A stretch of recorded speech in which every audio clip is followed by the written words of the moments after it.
We actually are going to talk about it. Shelly Fraser-Price ran 10:71 and then ran 21:79 in the two. She set a 200-meter PB. So she set a PB in the 100 and 200 this year. Sharika Jackson is running the 100 and 200 now. She was a 400-meter runner. She goes 10:8 and 21:8. Elaine Thompson, 10:8, 22 flat. I think you're right about the Jamaican 4x1 team. And you and Serenity, Yes. and I was Serenity jumping in on that as well, too. Listen, I agree that the U.S. closed the gap this weekend because they had some people emerge. But my goodness, if your group is 10:8, 10:7, 10:8, that's a pretty big three to start with, and then you throw Morrison in there as well, and you got a squad. I'm interested too.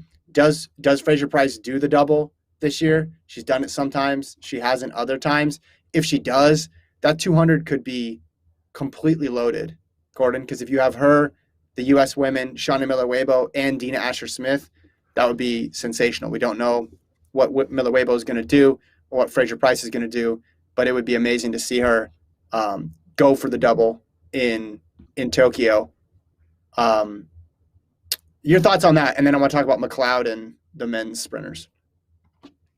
Yeah, I mean, I said it earlier. I think this Jamaican team could be an all-time great Jamaican 4x1.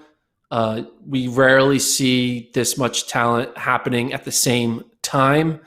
And Jamaica, look at that. I mean, 4 of the top 5, 10-6, 10-7, 10-7, 10-8.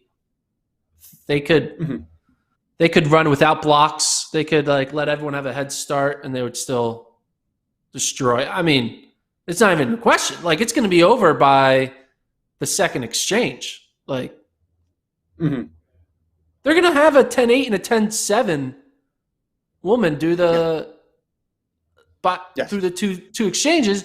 What are any other country going to have? They're going to have an 11-0 and a 10-9. Okay, cool. Good luck. So it's insane how good it. I mean, for a moment, I'm actually going to be like a Jamaican fan because I want to see something crazy. This is going to be like me cheering for just history. I'm going to be cheering to witness history in this situation.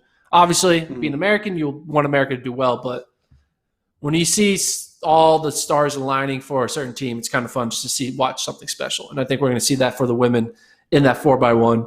Can we add a 4x2 just for this year? Can we add a 4x2? I think every year, every Olympics, they should add one off relay, and it's voted on by the fans or us, podcast hosts. It's voted on by podcast hosts in track and field. And this year, I would vote. Other years, I'd have said 4x8, but this year, I want to see the 4x2 is what I would go for this year. I want to see that. U.S. Not the shuttle hurdle relays. The worst. No, not that. They ever created. No DMR. No sprint medley relay. I think I go 4x2.